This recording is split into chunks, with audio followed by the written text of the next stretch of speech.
Alagad da man nakiaram ang mga barko asin chopper kan China kaya nagpadagos ang joint drills kan mga tropa kan tulong nasyones.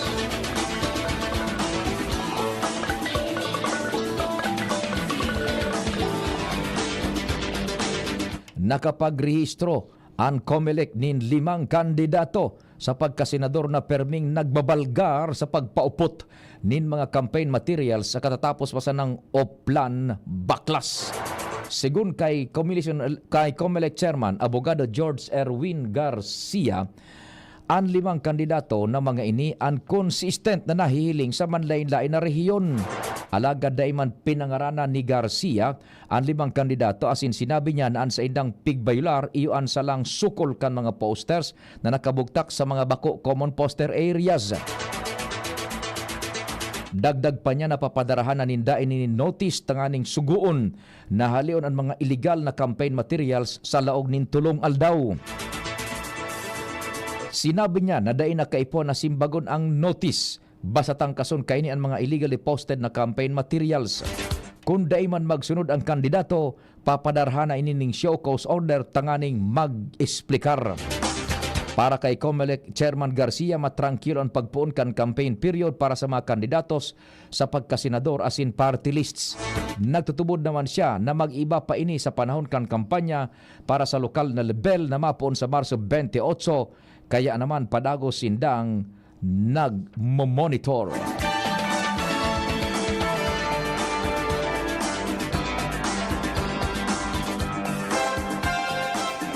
Mientras tanto, halawig pa na panahon ng halaton bago mautob ang 20 pesos kada kilo kan bagas na promesa ni Presidente Ferdinand Marcos Jr.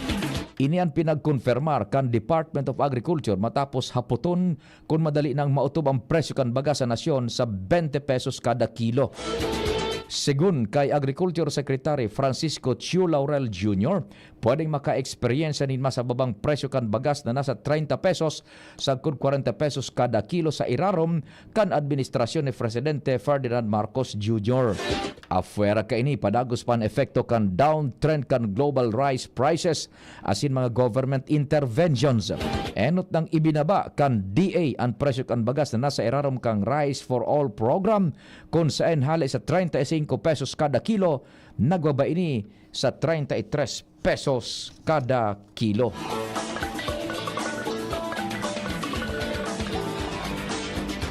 Sinita ni Senador Raffy Tulfo sa pagdagog kan Senado ang PAGCOR na ipinautob na regulasyon sa mga PIGO o Philippine Inland Gaming Operators.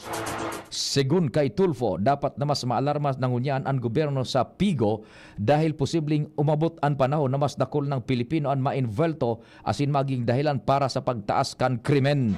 Sinabi kan kongresista na ang PIGO sarong insure na gustong sabihon nasa laog kan nasyon asin kadaklan kan mga nagsusugal mga Pilipino.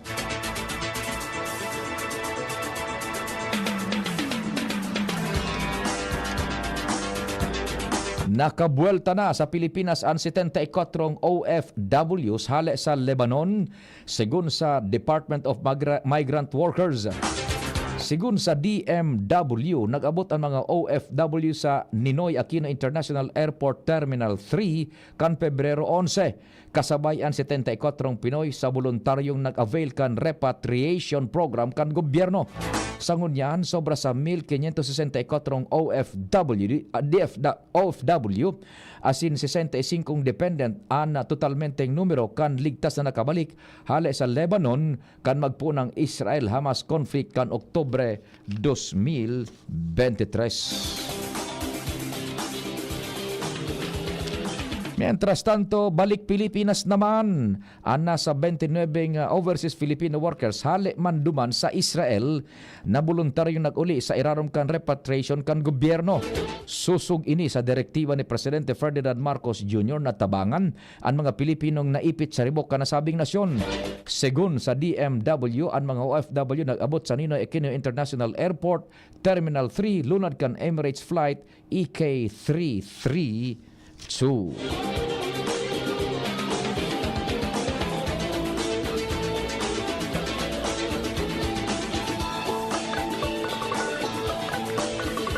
bareta sa ibang nasyon, nangapudan si US Secretary of Defense Pete Hegseth sa North Atlantic Treaty Organization o NATO na dagdaganan sa idang kontribusyon.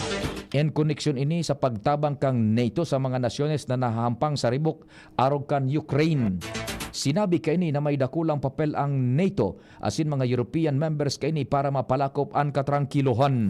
Nakipaghuron ang US Defense Secretary sa NATO sarong aldaw makalis na kahurunon sa telepono ni US President Donald Trump sinda Russian President Vladimir Putin asin Ukrainian President Volodymyr Zelensky para sa pagtatapos kan kariribokan.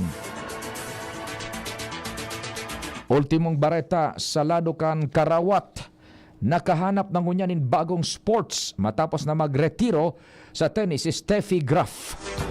Busy ini ngunyan sa sports na pickleball, nakawat arog kan tennis pero mas saday ang raketa asin bola. Kanakalis na taon nagkawat ini sa 2024 Pickleball Slam 2 event.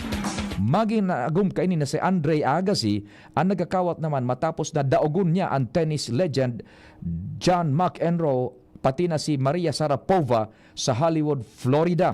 Si Graf ang dating 22 Grand Slam singles champion na pugol ang record na 377 semana bilang world number 1. Makalis ang 25 taon na pagretiro sa tennis, nagka-interes ini sa pagkawat nin pickleball.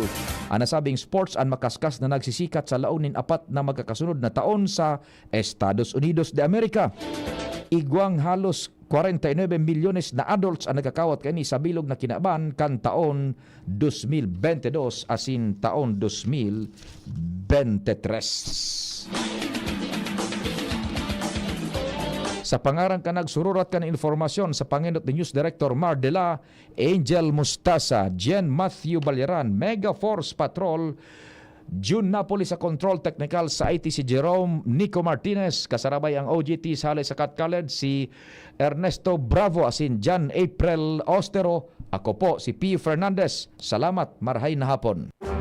Radyo Balagon ka ito, DCJB Ngunyan, ang nainot, pirming nanginginutan, always number one. Always number